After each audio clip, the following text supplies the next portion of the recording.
Alors, il y a deux chansons un matin qui m'ont quasiment... pour ceux qui me connaissent, là, vous savez, de très très très bien, vous savez, je suis pas un homme très émotif. Du moins, je le présente rarement. Mais il y a deux chants un matin qui m'ont quasiment fait pleurer, il fallait que j'arrête de chanter. À cause de certaines vérités qu'ils disent. Et j'ai décidé de commencer la prêche d'une manière un petit peu différente que ce que j'avais pensé. C.S. Lewis, dans un livre, Le Grand Divorce, il présente une histoire fictive. Okay? Il faut vraiment le voir comme une histoire fictive. Et dans l'histoire fictive, il nous présente une scène. Des personnes en enfer sont données une chance d'aller peut-être au ciel. Et un autobus qui s'en va de l'enfer a une place entre l'enfer et le ciel. Et les personnes de l'enfer sont rencontrées par des personnes qui viennent du ciel pour leur dire, veux-tu venir avec nous autres? On va vous amener là-bas. C'est à toi le choix, est-ce que tu veux venir? Puis la première personne dans le livre qui discute avec une de ces personnes qui viennent du ciel, qui l'invite de venir avec lui, c'est un homme qui s'en va au ciel. Il s'est dit, je m'en vais au ciel pour que je m'en fasse chercher qu'est-ce qui m'est dû. J'ai été un bon homme, j'ai aidé beaucoup de monde, j'ai fait beaucoup du bien. C'est juste normal qu'on me donne qu'est-ce qui m'est dû. Puis la personne avec qui il parle est un homme qui était un meurtrier dans la vie. Ils se connaissent. Puis l'homme qui cherche ses doigts, il sait que la personne avec qui il parle, c'est un meurtrier. Puis il dit à la personne, après avoir plaigné de l'injustice du fait qu'un meurtrier est au ciel, puis lui est à l'enfer, un homme juste, il dit à cet meurtrier qui est au ciel, « Tout ce que je veux, c'est mes doigts. Je ne cherche pas la charité. » Puis la réponse de meurtrier me frappe à tous les fois que je le lis. Alors fais-le. Tout de suite, demande la charité. Tout ici. Et pour toi, si tu le demandes, il n'y a rien que tu peux mériter. Un matin, en s'en venant, réfléchissant sur ce qu'on allait regarder un matin, je m'étonnais devant le fait que tout ce qu'on va parler un matin, on ne mérite rien de ça. Littéralement. Souvent, on le lit, puis c'est comme, wow, regarde ces grandes espérances que nous avons, et on ne réalise pas que ces grandes espérances que nous avons, on ne les mérite pas. Du tout. On ne mérite même pas vivre. Oublie ça. On ne mérite même pas que Jésus vienne mourir pour nos péchés. On ne mérite pas que Dieu nous donne une chance d'accepter le salut par la foi en Jésus-Christ. On ne mérite pas davantage, encore moins, toutes les espérances qu'il nous donne en Romains chapitre 8. Et une des chansons qui m'a fait pleurer un matin, c'est, en plus de ça, en plus de nous avoir créés, sachant qu'on allait pécher, en plus d'avoir envoyé son Fils mourir pour nos péchés, nous avons offert la chance d'être unis avec lui au ciel. En plus de ça, il nous dit, quand tu pries à ton Père au ciel, prie, donne-moi ce matin mon pain. Il dit non seulement ce que je te donne au ciel, mais prie pour que je te donne des choses sur la terre, en plus, que tu as besoin pour vivre. Ce matin, dans la voiture, en s'en venant, j'ai été littéralement émerveillé à réaliser à quel point Dieu nous donne des choses qui... Il n'y a rien de ça qui nous... On n'a aucune... Il n'y a rien de ça qui nous est dû. La seule chose qui nous est due est effectivement l'enfer. C'est pour ça que la réaction de l'homme qui est au ciel, quand il dit « fais-le tout de suite, demande la charité », c'est parce que si toi tu recevais qu'est-ce qui t'est dû, là, tu retournes là-bas, en enfer. Tu cherches tes doigts, le seul doigt que tu as, c'est aller en enfer. Alors regardons-nous un matin des privilèges, des espérances que Dieu nous promet Non sur la base de qu'est-ce qu'on est pour qu'est-ce qu'on a fait, qu'est-ce qu'on pourrait faire dans l'avenir, dans nos vies terrestres, mais sur la seule base de son amour, sa bonté et sa grâce envers nous. Romains chapitre 8, on va littéralement regarder les versets 18 jusqu'à la fin du chapitre, le 39 à matin. Verset 18, Paul dit, « J'estime qu'il n'y a pas de commune mesure entre les souffrances du temps présent et la gloire à venir qui sera révélée pour nous. » J'aime cette phrase. Il n'y a pas de commune mesure. Quand il dit qu'il n'y a pas de commune mesure, il n'est pas en train de dire quelque chose comme ceci. Ma vanne, qui est assez vieux, rouler plus que 120, c'est probablement pas une bonne idée. Mais, mettons, une autre personne qui a une Porsche, rouler en bas de 120, c'est difficile. Il n'est pas en train de parler du fait que moi, je peux courir plus vite que mon garçon, puis on va comparer ça. Parce que si on comparait des choses, par exemple la vitesse d'une voiture comparée à l'autre, ou la vitesse de moi comparée à mon petit garçon, bien, il y a comme une mesure, n'est-ce pas? On peut comparer la vitesse de la voiture qui roule à 120 avec la voiture qui roule à 200. Paul dit, il n'y a pas de commune mesure entre les souffrances du temps présent et la gloire à venir qui serait révélée pour nous. Autrement dit, compare les souffrances qu'on vit dans ce vie au monde à venir, c'est comme comparer 100 km à l'heure avec la couleur jaune. Il n'y a pas de commune mesure, ça ne se compare pas. Tu ne peux pas dire le couleur jaune est meilleur que 100 km à l'heure. Quoi? Il n'y a pas de comparaison. Il n'y a pas de comparaison entre les souffrances de ce vie et le monde à venir. Ce verset est clé pour comprendre tous les versets, à partir du verset 18 jusqu'à 39. Si on veut comprendre toute cette section, il faut toujours garder en tête, pendant qu'on lit tous ces versets, il n'y a pas de commune mesure entre les souffrances de ce monde et le monde à venir. Paul va nous donner plusieurs avantages qui ne sont pas nos droits, qui ne sont pas dus, qui sont, par exemple, donnés aux enfants de Dieu. Quelles sont les souffrances dont Paul parle ici? Bien, certaines pourraient penser qu'on parle de persécution. Puis évidemment, la persécution, c'est une souffrance. Mais ici, le sens du terme, c'est plus large. Toutes les souffrances, à sauf un. Il y a un type de souffrance qui n'est pas, que Paul ne parle pas, dont Paul ne parle pas ici. Okay? On peut parler ici de souffrance, puis parler des persécutions, effectivement. Le moquerie, la violence qu'on reçoit pour être chrétien. Quand on parle de persécution, c'est réellement ça, OK? Du moins, si tu es persécuté pour la couleur de tes jeans, là, je te dirais que ce n'est pas une vraie persécution. Là.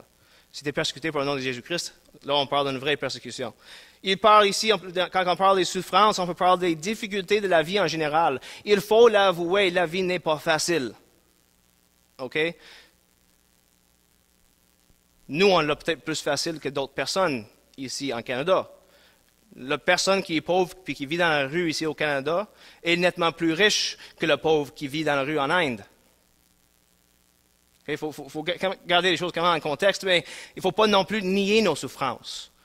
On souffre mentalement, émotionnellement, financièrement, puis ce n'est pas facile. Une autre type de souffrance qu'on peut mentionner ici, puis souvent ils ne pensent pas, mais c'est le fait de s'efforcer pour éviter le péché, pour faire le bien. C'est souffrant. Tu te fais violence, autrement dit, quand tu essaies d'éviter un péché. Et ça, c'est souffrant. Tu vas contre ce que tu veux faire. Et il y a une type de souffrance qui ne parle pas ici. C'est la souffrance causée par une vie qui est en désordre, par le fait de briser les lois de la pays dans laquelle tu vis, par le fait d'être méchant. Si tu souffres parce que tu as brisé la loi, on ne parle pas de ces souffrances-là. Tu l'as mérité. Et ailleurs dans le Nouveau Testament, on va justement parler de ça. Comme en 1 Pierre chapitre 3 et chapitre 4, Pierre va dire, si tu souffres parce que tu as fait le mal, glorifie pas toi de ça. Là. Paul va nous expliquer dans ce chapitre 3 faits que le chrétien peut s'appuyer dessus. L'espérance de la résurrection de nos corps. Romains chapitre 8, verset 23. L'intercession du Saint-Esprit pour nous. Les versets 26 à 27. Et la promesse de la gloire à venir. Les versets 28 à 30. Regardons-nous chacune de ces promesses. L'espérance de la résurrection de nos corps. Chapitre 8, les versets 29 à 23. Paul dit ceci. 29 à 23? Excuse-moi. 21 avec toi. Excuse-moi. Avec une espérance, cette même création sera libérée de la servitude de la corruption pour avoir part à la liberté glorieuse des enfants de Dieu. Or, nous savons que jusqu'à ce jour, la création tout entière soupire et souffre les douleurs de l'enfantement.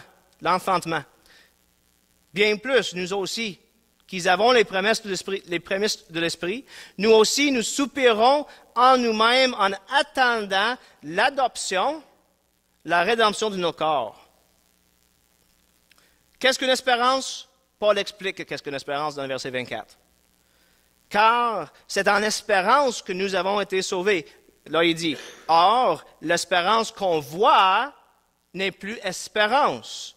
Ce qu'on voit, peut-on l'espérer encore?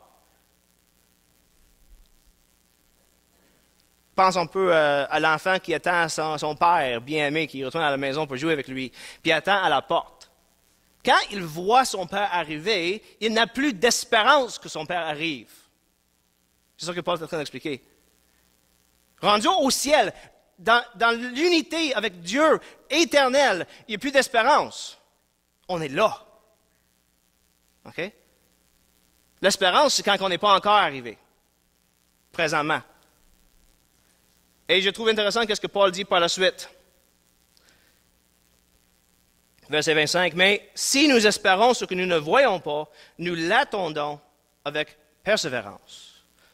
Une partie de l'espérance, c'est la persévérance dans la croyance que ça s'en vient.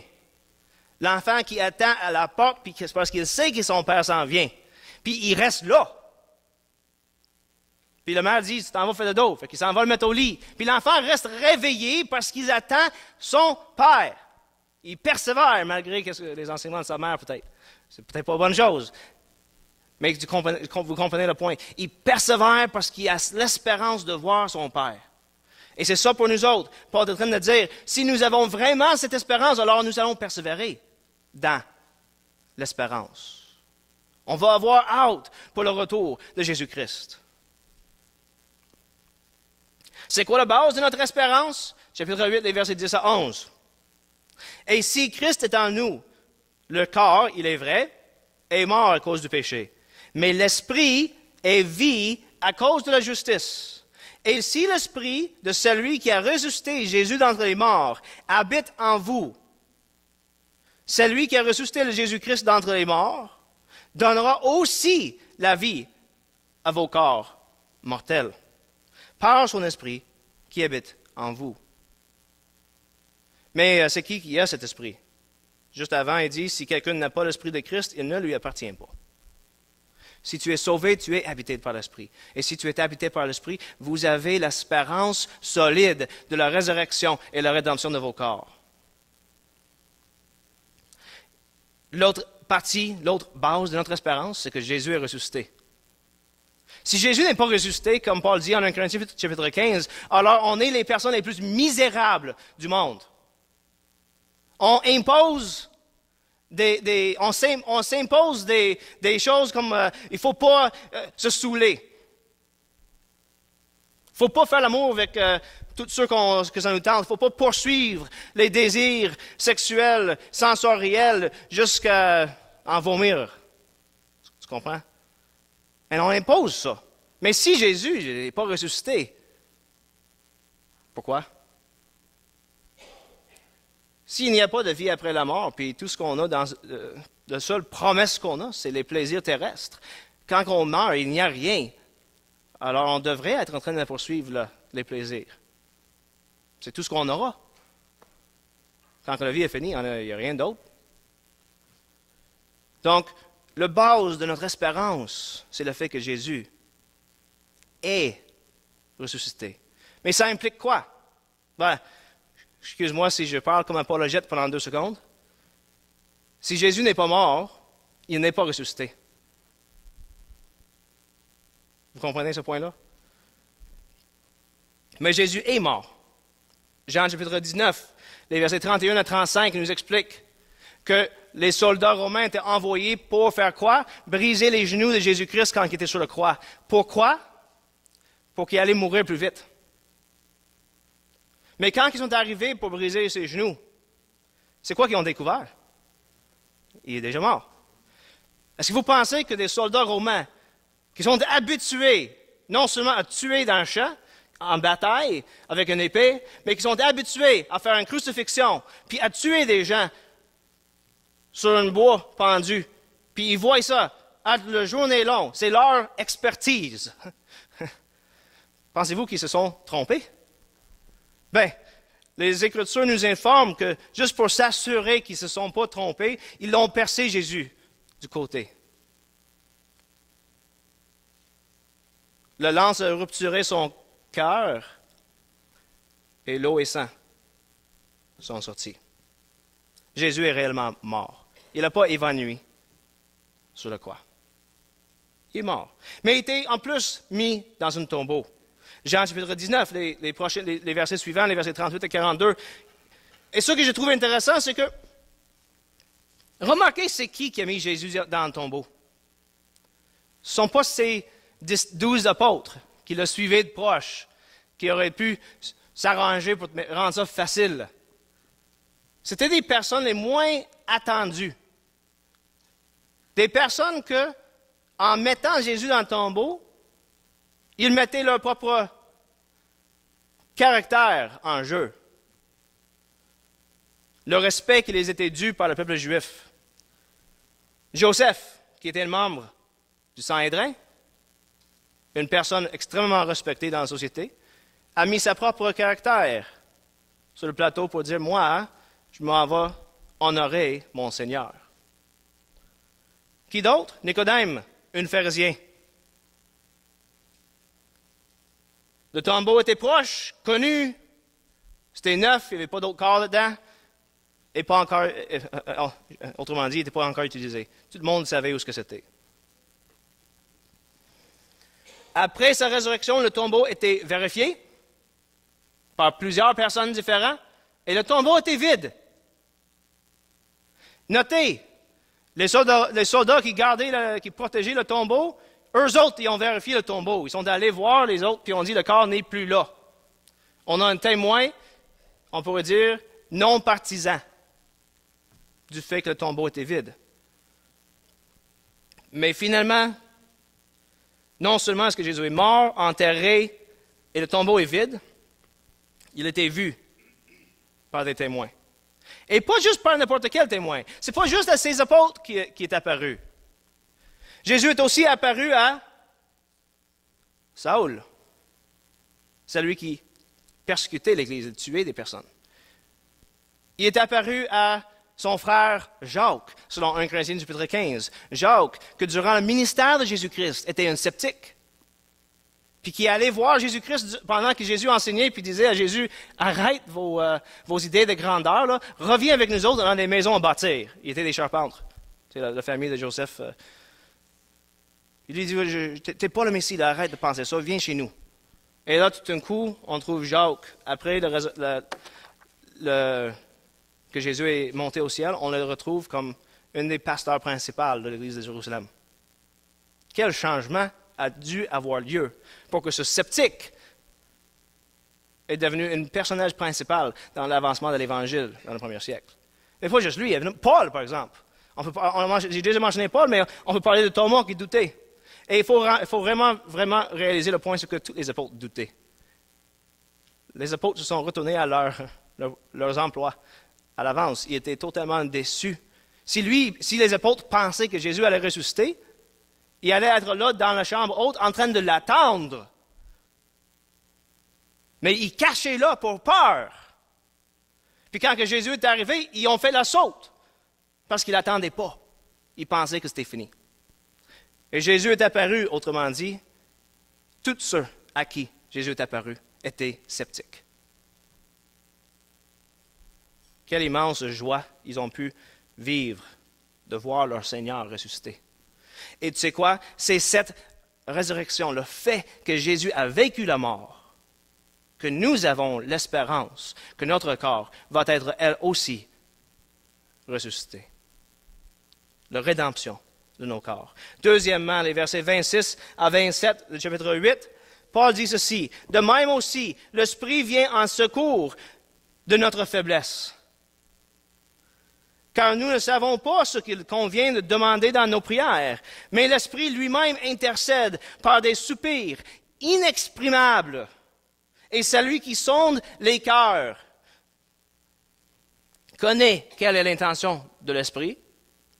C'est selon Dieu qu'il intercède en faveur des saints. » Qu'est-ce qui arrive quand on passe à travers des souffrances?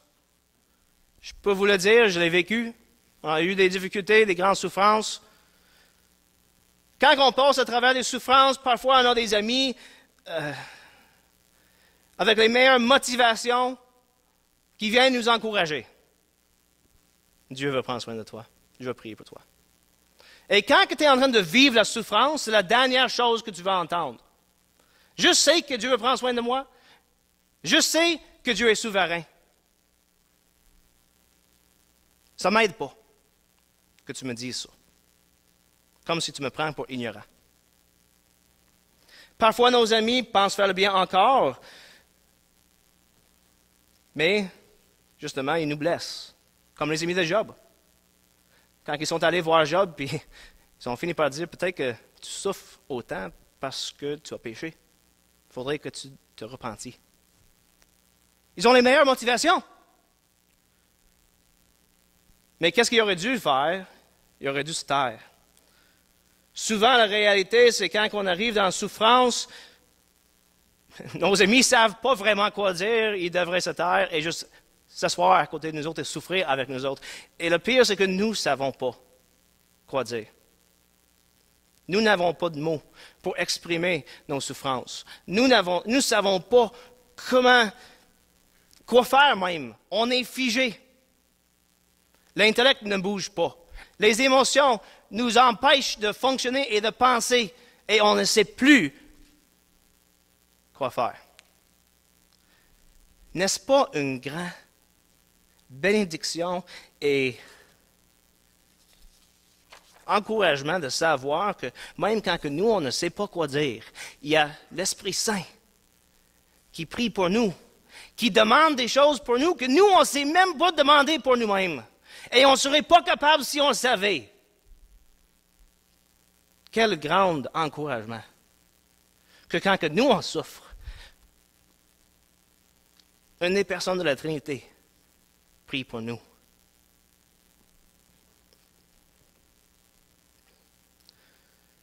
Il ne nous dit pas ce qu'il faut prier. Notez ça. Il n'est pas là en train de nous dire dans l'intellect, « Hé, réveille-toi, bonhomme, tu souffres. Réveille-toi, madame, tu souffres. » Il ne dit pas ça. « Voilà, il faudrait que tu pries pour ça. » Non, non, non. Il dit, « Père, aide-les. Père. » Puis je ne sais même pas qu'est-ce qu'il dit, parce que c'est quoi que les Écritures enseignent. Les Écritures disent, il intercède par des soupirs inexprimables.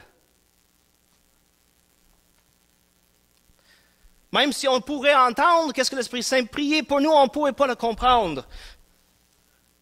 Il prie selon la volonté de Dieu, mais Dieu le comprend et il intercède en notre faveur, pas contre nous. Quelle grande joie. Quel grand avantage, n'est-ce pas? Troisièmement, la promesse de la gloire à venir.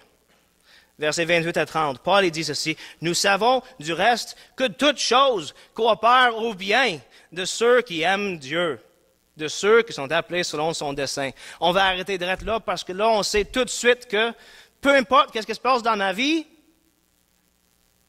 tout va aller pour le bien. Fait que si quelque chose semble aller mal, Je peux juste savoir que ça va bien aller, n'est-ce pas? OK, mettons, je vais aller perdre la maison. On dirait que je vais perdre la maison. Mais non, je peux faire confiance à Dieu que finalement, si je perds la maison, c'est parce qu'il y a une plus grande maison pour moi, n'est-ce pas? C'est ça la promesse, hein? Si mon voiture brise, c'est parce que, OK, il ne voulait pas vraiment que j'aie une Chevrolet Outlander 2005, il voulait que j'aille une Porsche 911, puis il fallait s'en débarrasser de l'un pour me donner l'autre. C'est ça, hein? Tout contrôle au bien pour ceux qui aiment Dieu. Attends une minute. C'est quoi le contexte de ce verset-là? Je reviens à verset 18. J'estime qu'il n'y a pas de commune mesure entre les souffrances de ce monde et la gloire à venir. Regardez le verset 36.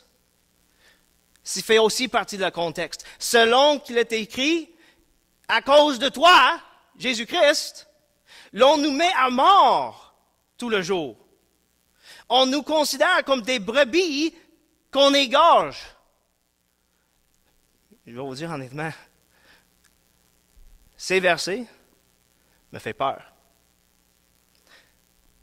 Parce que dans ce verset ici, Paul n'est pas en train de nous promettre une belle vie à terre. Paul est en train de dire, même si on te tue de manière injuste, que ce soit pour Jésus ou que ce soit parce qu'on on envie ta maison pour voler ton télévision, puis tu es là, fait qu'on te tue. Peu importe la raison pour laquelle tu tues, tout contourne au bien, au ciel, dans la gloire à venir, pour celui qui croit en Dieu, qui est appelé en son nom. Tu perds ta maison, Dieu ne t'a pas promis qu'il te redonne une autre, à terre. Il t'a promis une baraque au ciel. Je pense que c'est peut-être un peu mieux, là, mais je vous laisse juger ça. Notez qu'est-ce qu'il dit dans le verset 29 à 30. Il dit, il les a aussi glorifiés. Je trouve ça très intéressant. Il les a aussi glorifiés passé. C'est parce que Dieu n'est pas temporel. Dieu n'est pas dans le temps. Ils ne vivent pas le passage des moments comme vous autres, par exemple, et moi, on vit les minutes qui passent, puis je vois que tranquillement, je suis en train de perdre mon temps pour faire la prédication. Dieu ne perd pas son temps. Il n'a pas de temps, on pourrait dire, il n'y a pas de temps à perdre. Il voit mon passé, mon présent et ma future comme présent. C'est tout présent pour lui. Mon avenir, il est déjà là. Et tu sais quoi, mon avenir terrestre, c'est rien à côté de la gloire à venir. Et d'un certain sens, on pourrait dire ça de même, Dieu est déjà là avec moi, en train de célébrer, et il attend juste que j'arrive, d'un certain sens. Il attend pas que j'arrive, moi j'attends que j'arrive, et j'ai hâte. Ce que Paul n'est pas en train de dire, dans ce verset 28, là, il n'est pas en train de dire, ta vie va bien aller. Il n'est pas en train de dire, tous vos désirs terrestres vont être comblés par Dieu. Il n'est pas en train de dire, il va y avoir plus de bonnes choses dans ta vie terrestre que de mauvaises choses. Même pas ça. Il n'est pas en train de dire, Dieu va prendre la circonstance difficile dans laquelle tu es et faire en sorte que ça finit bien. Il n'a pas dit ça. Et je vais vous dire honnêtement, pour les premiers chrétiens qui mouraient sur des poteaux de bois dans les jardins de Néron, moi je pense qu'il accrochait sur ce verset-là. Et il adorait Dieu parce qu'il savait qu'il était en train de mourir pour le nom de Jésus-Christ, mais qu'est-ce qui les attendait?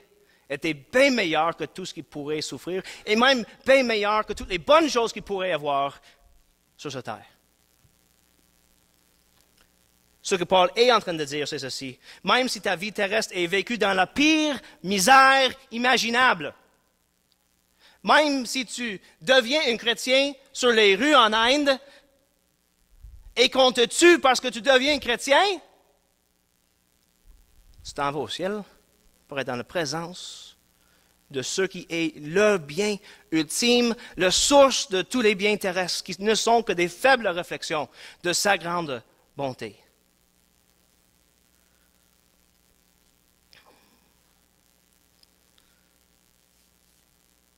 Je trouve ça intéressant, je vais vous dire honnêtement, là. Vous savez que je suis philosophe.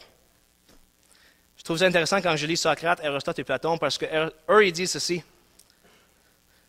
On ne peut pas enlever le bonheur, la véritable joie, ni rendre malheureux celui qui retrouve sa joie dans les choses divines. Pour Socrate, il dit comment que tu veux rendre malheureux une personne pour qui le seul joie, c'est les choses qui ne sont pas de ce monde. Qu'est-ce que tu vas faire? Bon, tu vas le voler, ok, tu vas enlever tous ses biens terrestres. Qu'est-ce que ça va faire pour lui? Aucune de ces choses lui donne joie. Tu vas lui rendre malade. Est-ce que c'est sa santé qui lui donne joie? Non, pas du tout.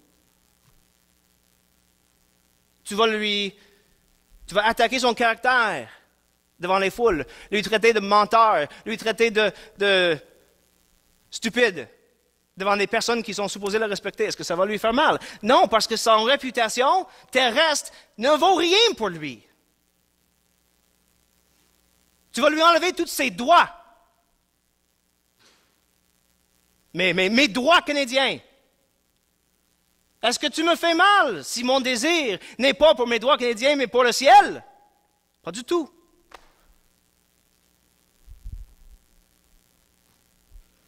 Paul dit la même chose. Peu importe ce qui arrive durant ta vie terrestre, si ton espérance est dans la gloire à venir, alors il n'y a rien qui pourrait enlever ton bonheur ici. Quand c'est Dieu qui est ton bonheur, quand tu cherches Dieu avant toute chose, alors peu importe qu'est-ce qui t'arrive ici, tu gardes ton bonheur. Parce qu'on sait que peu importe ce qui arrive dans sa vie, tout contourne au bien de celui qui aime Dieu, qui est appelé selon son nom.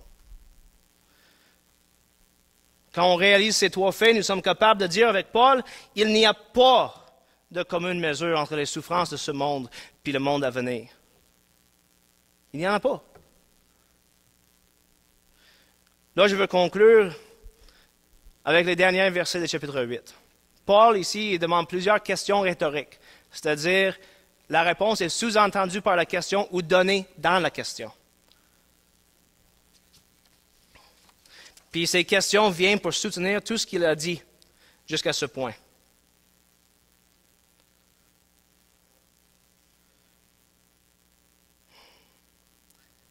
Et pendant qu'on regarde ces versets-là, rappelons-nous qu'on n'a rien mérité de ça. Il n'y a rien de ça qui nous est dû. Mais c'est Dieu qui nous le donne pareil, par sa grâce et sa bonté. Il dit, que dirons-nous donc à ce sujet? Si Dieu est pour nous, qui sera contre nous? Rappelons-nous du contexte. Il n'est pas en train de demander la question, si Dieu est pour nous, alors qui sur cette terre pourrait s'élever contre nous puis nous attaquer sur cette terre? Parce que si c'était ça sa question, la réponse serait tout le monde. Tout le monde peut s'opposer à moi. Tout le monde peut m'attaquer. Tout le monde et n'importe qui. N'importe qui peut rentrer dans ma maison à soir puis me tuer. Attends une minute. Il dit, si Dieu est pour nous, qui peut être contre nous? Tu sais qu'est-ce que Jésus dit, Jean chapitre 15, les versets 18 à 19? Si le monde a de la haine pour vous, sachez qu'il m'a haï avant vous.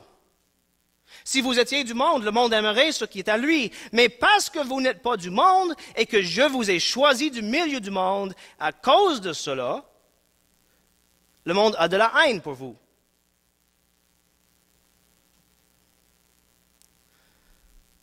Donc on pourrait dire que parce qu'on appartient à Jésus-Christ, tout le monde est contre nous. Mais ce n'est pas ça le point que Paul souligne dans ce verset. Je vais donner une illustration.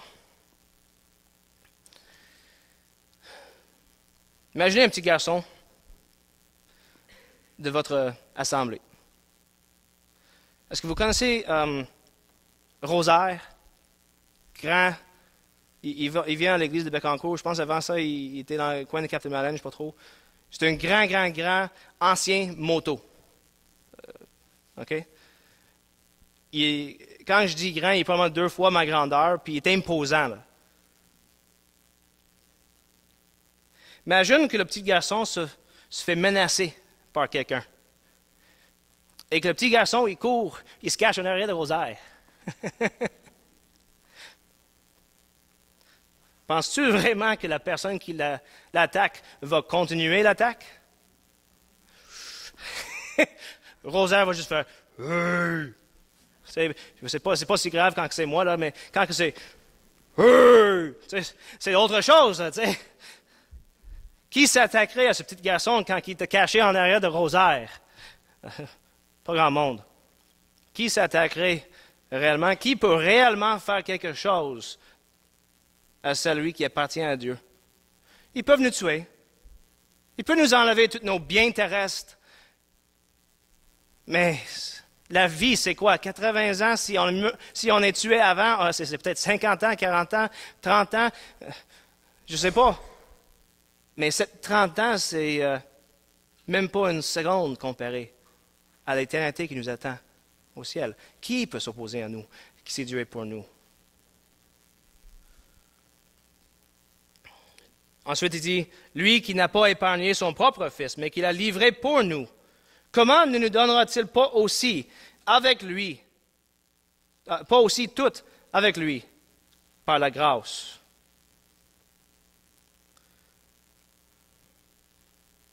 En général, si tu payes quelque chose, si tu payes très cher pour quelque chose, qu'est-ce que tu vas faire avec? Ce que le monde ne savent pas, c'est que une des choses que j'aime collectionner, c'est des couteaux. C'est étrange, je sais, j'avoue. J'aime ça pareil. J'ai trouvé intéressant. Si moi j'achète un couteau qui vaut 100 piastres, ça c'est pas très cher pour ceux qui savent les couteaux, là, 100 piastres c'est pas très cher pour un bon couteau de poche. Ça se peut que je la traîne dans ma poche. Si par exemple, je paye 1000 piastres pour un couteau, il n'y a pas de chance que ça sorte de ma maison. Je vais le garder dans une petite coffre bien protégée pour que personne ne peut la toucher. Ils peuvent juste la regarder de loin. Il n'y a pas de chance que ça va être brisé ou même graffiné. Lui qui n'a pas épargné son propre fils, mais qui l'a livré pour nous tous, comment ne donnera-t-il pas aussi tout avec lui? Dieu a donné la vie de son propre fils pour nous. Ce n'est pas 1000 piastres. On ne peut pas mettre une valeur sur la vie de Jésus-Christ. Imagine, on dit qu'on ne peut pas mettre la valeur sur la vie d'un enfant. Comment est-ce qu'on pourrait mettre une valeur sur la vie du Fils de Dieu? Ça ne fait même pas de sens. Mais Dieu l'a donné pour nous. C'est malade. Je ne sais pas comment exprimer ça. Les émotions qui devraient venir quand on entend ça devrait éclater le cerveau. On n'a rien mérité. On a été ennemis de Dieu quand il a fait. Et il a donné la plus grande chose qu'il pouvait donner pour obtenir quelque chose de sale qui ne vaut à rien. C'est fou.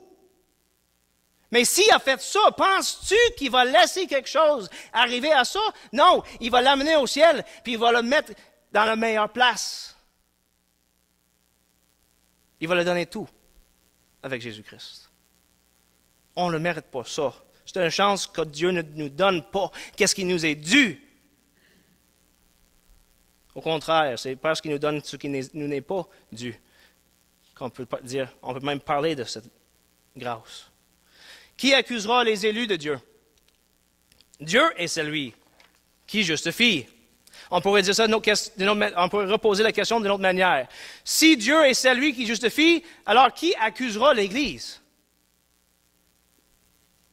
Si un juge vient de déclarer quelqu'un qui est injuste, si en plus de ça, le juge vient de déclarer que cette personne est son fils et qu'il est juste, est-ce que quelqu'un aurait l'audace de continuer à accuser le fils qui vient d'être jugé juste? Juste dans ce monde-là. Peut-être. Quoi si le juge était créateur de tout? Quoi si ta propre vie est littéralement tenue dans les mains du juge? Penses-tu qu'il va y avoir quelqu'un qui va s'élever pour te condamner quand que le juge qui tient cette personne en vie t'a déclaré juste? Il faudrait être absolument fou pour pouvoir faire ça. Seulement quelqu'un qui souhaite mourir pourrait vouloir condamner devant Dieu celui pour qui Jésus est mort. Je pense que ces mots ont encore plus de valeur et de sens quand on considère c'est qui les a dit. Oublie pas que l'auteur de ces paroles, c'est Paul. Et qu'est-ce qu'il faisait, Paul, avant que Jésus le sauve? Il condamnait l'Église. Lui, il s'est levé et il jugeait injuste des personnes que Dieu avait jugées justes. Venant de lui, ces mots ont encore plus de puissance. Qui nous séparera de l'amour du Christ? La tribulation ou l'angoisse? Ou la persécution ou la faim? Ou le dénuement ou le péril ou l'épée? Toute une liste, n'est-ce pas? La réponse sous-entendue est rien. Il n'y a rien qui peut nous séparer de l'amour de Jésus-Christ. En Éphésiens, chapitre 3, Paul déclare qu'il prie pour tous les saints, pour qu'ils puissent comprendre avec tous les saints quelle est la largeur, la longueur, la profondeur et la hauteur, et de connaître l'amour du Christ qui surpasse toute connaissance. Il prie pour qu'on comprenne ce qui dépasse entièrement tout ce qu'on peut comprendre. C'est si immense que notre connaissance, notre capacité de raisonner, notre manière de regarder des choses, il n'y a pas de manière de comprendre. À quel point tout ce qu'on peut faire devant l'amour de Dieu pour nous, c'est de s'écraser à terre et dire merci. Mais l'amour de Dieu, dit Paul, il n'y a rien qui peut nous séparer de ça. Jean 10, Jésus dit, « Mes brebis entendent ma voix, moi je les connais, elles me suivent. Je leur donne la vie éternelle, elles ne périront jamais, et personne ne les arrachera de ma main. Mon Père qui me les a donnés est plus grand que tout, et personne ne peut les arracher de la main du Père. Moi et le Père, nous sommes un. » Donc, Paul est capable de dire, il n'y a pas de commune mesure entre les souffrances du temps présent et la gloire à venir. Et il n'y a rien qui peut nous séparer de ça. Il n'y a aucune souffrance dans ce monde qui peut nous séparer de l'amour de Jésus-Christ pour nous. Dans les derniers 4 versets de ce chapitre, Paul répond de façon très autoritaire à la question. Il nous remet en contexte. On est tué à tous les jours. On nous amène comme des brebis pour être égorgés. Ça nous élimine pour nous autres toute espérance d'une belle vie à terre.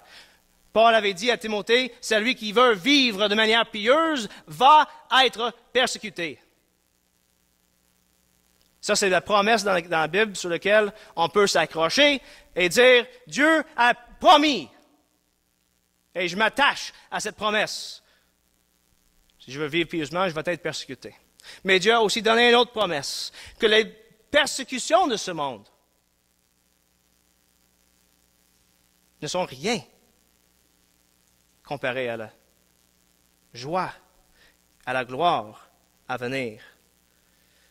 Paul savait de quoi il parlait.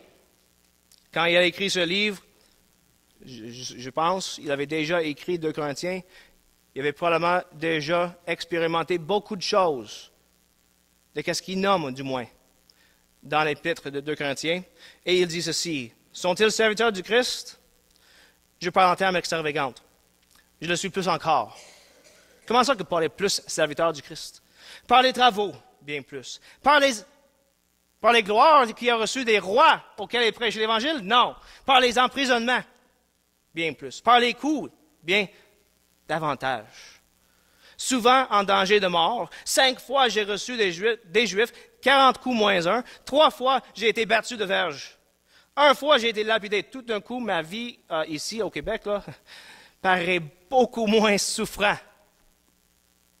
Et je commence à me demander, j'ai-tu réellement compris qu'est-ce que ça veut dire souffrir pour Jésus-Christ? J'ai même pas perdu un emploi pour Jésus-Christ.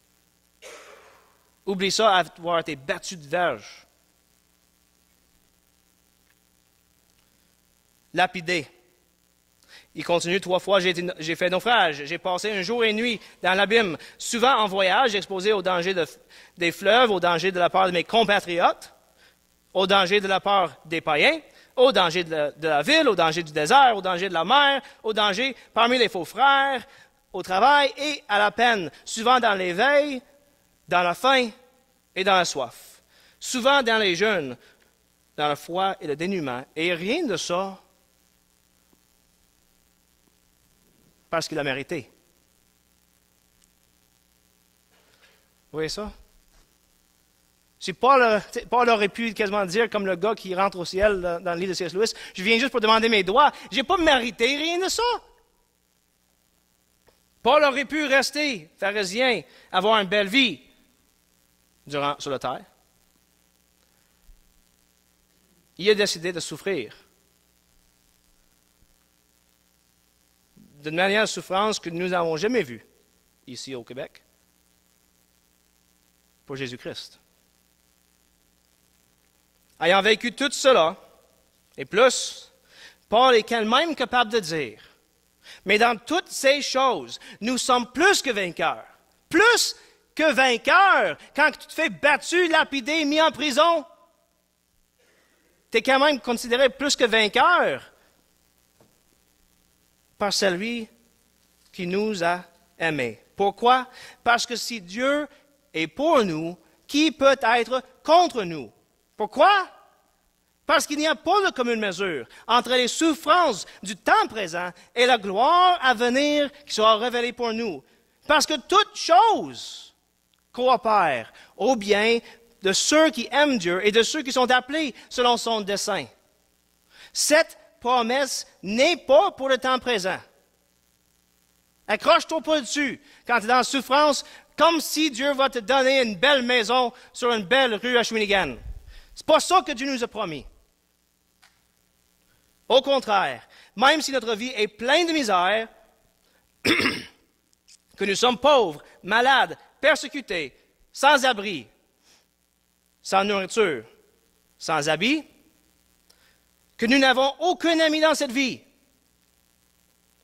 il y a toujours au moins une chose dont nous pouvons être sûrs et certaines si notre foi est en Jésus-Christ. Mais dans toutes ces choses, nous sommes plus que vainqueurs par celui qui nous a aimés.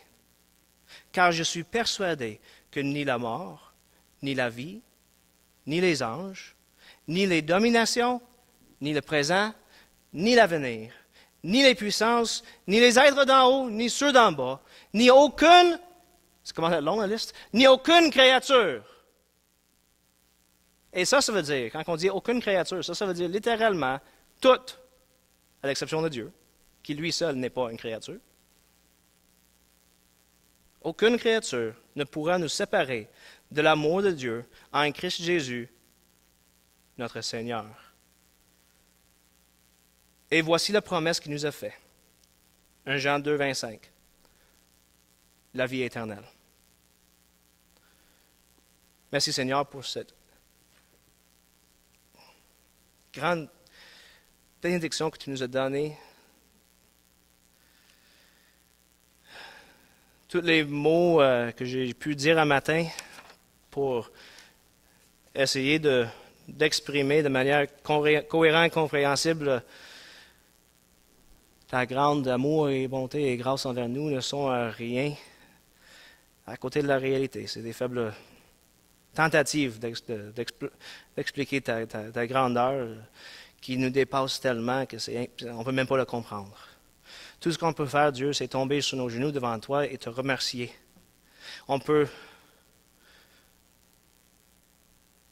s'en rappeler qu'il n'y a rien qui nous est dû.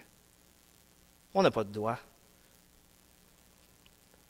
On ne serait même pas en existence et vivant si ce n'était pas pour toi.